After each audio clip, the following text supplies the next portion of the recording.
आम गाँव जन को घर सियाड़े बंधु घर गोटे कुआकुई कर बापा माँ कुआकुई करके बाहर करी बोल मन भावना करी एटा सेते दूर जाए कथा भी जाई नथला किंतु भल सांगटे होगी सी थे बांधवी से नुह ना ना ना से प्रकृत में आपणकर हवाकू जाऊथुबा बहु हाँ हाँ सी सेमती कौन सी तार गोटे कौटी बाहर बनी जे मो पुओ साथी कुआड़े बुलवाक जाइए बाहर को जाइए कि कौटी सेमती किछि नाई सेमती किछि प्रमाणित सेमती किछि नाई केवल ए फोन रे टिके कथा हो जाती घटना एते मीडिया आगो कि एते हल्लागुला हवा उचित ना ना कहीं उचित हम मो पुओ तो दुनिया गला मोर कौन दरकार मोर कौन दरकार मु कहीं किसी झीटा को मीडिया आगू आनी सामने को मोर कौन दरकार भौणी प्रथमे आपण को प्रणाम किछि दिन तले आमे आसीथिलु आपण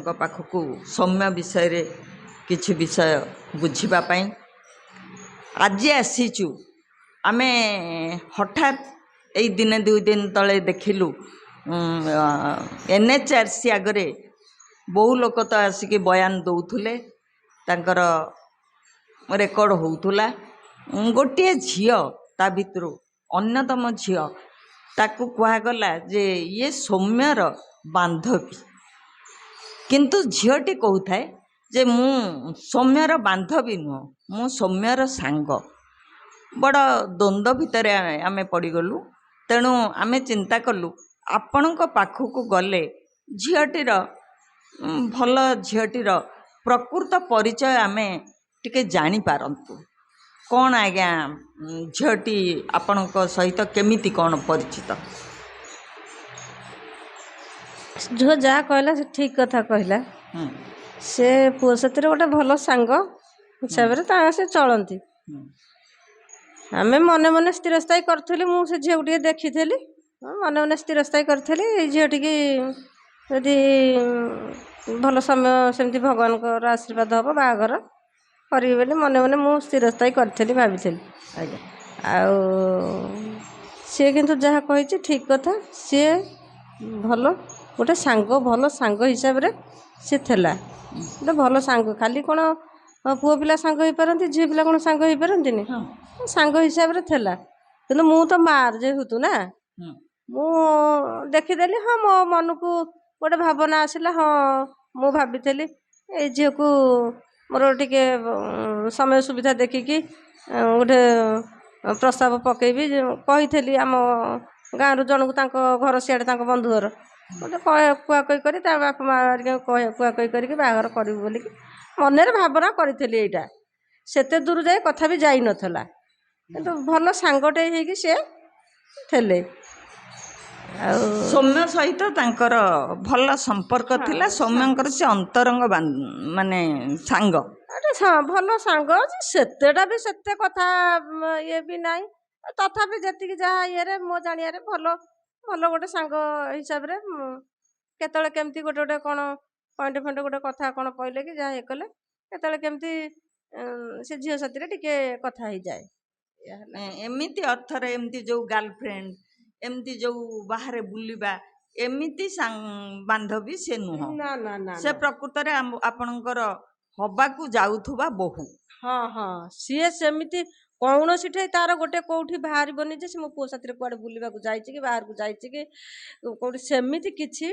नाई सेमती किछि प्रमाणित सेमती किछि नाई केवल ए फोन रे टिके कथा हो जाती मो पुओ साड़े भुवनेश्वर रहे तांकर ये अड़सपुर तांकर कौन से कौन गोटे कौन करचंती एई मेडिकल ये गोटे कौन करचंती से जीरो एटी ड्यूटी रहे आम जिमटा तो सही ना एमती से हिसाब से पुओ रहा भुवनेश्वर एमती केतबले केमती कही दउतबा आ तू जाइतिल जिम आड़े अनउथलु कि आसीचु कि ना गोटे एमती ये आशा कही जा गोटे भल संपर्क भितर से माने थिले भविष्यत को बाहा हेइथांते हाँ सेमती रहिथांते विवाह बंधन रे रहिथांते बोली कि सेमती आमर राजी थलु तांको घर वाला कोन राजी थले नथले आमे कोन पचारचु ना जानिचु राजी हेइथले जहा आगु को जहा कथाटा हेइथांता आगो जाके तो कथा गलानी किछि जा हो तो हेई पारला आ से झियोटा को କାହିଁକି କ'ଣ ପାଇଁ କି ତାକୁ ଆଗକୁ ଆପଣ ବି ଡାକିଲେ। କାହାକୁ ସନ୍ଦେହ କରୁଛନ୍ତି? ସେ ଝିଅଟି ବିଷୟ ତ NHRC ଜାଣିନଥିଲେ।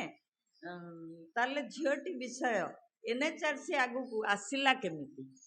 ଓମ୍ କହିଥବ ଆମେ ତ ମାସ ଆସିକି ତ ମାସକ ପାଖାପାଖି ହେଲାଣି, ମାସେ ହବ 7 ତାରିଖକୁ ମାସେ ହବ। ଆମେ ତ କୋଉଠି ସେ ଝିଅ କଥା କହିନଥିଲୁ। ଆମର କ'ଣ ଦରକାର ସେ ଝିଅ କଥା କହିବାକୁ? ସେ ଝିଅ ବି ଆମ ୟା ଭିତରେ କ'ଣ ପାଇଁ ଗୋଟିଏ କହିବ? ଅଡିଓ ବି ଆମେ ଶୁଣିଥିଲୁ। ସେ ଝିଅଟି ଓମ୍କୁ ଅଡ଼ଶପୁର ଜିମ୍କୁ ନ ଆସିବା ପାଇଁ ସୌମ୍ୟ ସହିତ ବାର୍ତ୍ତାଳାପଟିଏ ଅଡିଓରେ ଆମେ ଶୁଣିଥିଲୁ। ତେଣୁ ଆପଣ ଭାବୁଛନ୍ତି ଓମ୍ ତାକୁ ଡକେଇ ଥାଇପାରେ। ହଁ ହଁ, ଓମ୍ ତ ଡକେଇ ପାରେ। ପ୍ରକୃତରେ ଏ ଘଟଣା ଏତେ ମିଡିଆ ଆଗକୁ କିମ୍ବା ଏତେ ହଲାଗୁଲା ହବା ଉଚିତ ନା ନା, ନୁହଁ। କାହିଁ ଉଚିତ ହବ? ମୋ ହଁ ପୁଅ ତ ଏ ଦୁନିଆରୁ ଗଲା, ହଁ ମୋର କ'ଣ ଦରକାର? ହଁ ମୋର କ'ଣ ଦରକାର? ମୁଁ କାହିଁକି ସେ ଝିଅଟାକୁ ମିଡ଼ିଆ ଆଗକୁ ଆଣିବି, କୋଉ ସାମ୍ନାକୁ ଆଣିବି? ମୋର କ'ଣ ଦରକାର? ମୋର ଯଦି କ'ଣ ଦରକାର ଥାନ୍ତା ମୁଁ ତ ତାକୁ ସେତିକି ବେଳ ଠାରୁ ଆଣିଥାନ୍ତି।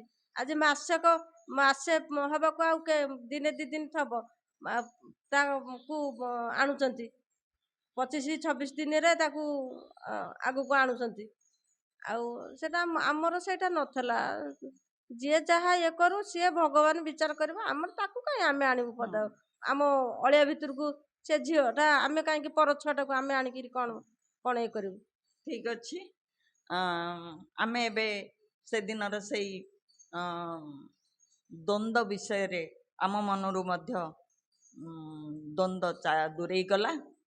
ପ୍ରକୃତ ପକ୍ଷେ ସେଇ ଯେଉଁ ଝିଅଟି NHRC ଆଗରେ କହୁଥିଲେ ଯେ ମୁଁ ତାଙ୍କର ବାନ୍ଧବୀ ନୁହେଁ, ମିଡ଼ିଆ ଲୋକମାନେ ଅନ୍ୟ ଲୋକମାନେ କହୁଥିଲେ ବାନ୍ଧବୀ ବାନ୍ଧବୀ ବାନ୍ଧବୀ, କିନ୍ତୁ ସେ ଜୋର ଦେଇ କହୁଥିଲେ ମୁଁ ବାନ୍ଧବୀ ନୁହଁ, ମୁଁ ତାଙ୍କ ସାଙ୍ଗ। ସେଇ ସାଙ୍ଗର ସତ୍ୟତା ପ୍ରକୃତରେ ଆଜି ପ୍ରତିପାଦନ ହେଇଛି। ସୌମ୍ୟଙ୍କର ମାମୁଁ ଆଜି ଟିକେ ଆଗରୁ କହୁଥିଲେ ଏବଂ ବର୍ତ୍ତମାନ ସୌମ୍ୟଙ୍କର ମା ଆଜି ସେଇ କଥାର ମଧ୍ୟ ସତ୍ୟତା ପ୍ରତିପାଦନ କଲେ। ଆଉ ସମସ୍ତଙ୍କୁ ମଧ୍ୟ ଆଉ ଥରେ ଅନୁରୋଧ, କୌଣସି ଝିଅମାନଙ୍କୁ ଏଇସବୁ ଘଟଣାରେ ଅଯଥା ଗାର୍ଲଫ୍ରେଣ୍ଡ କରିବା ବା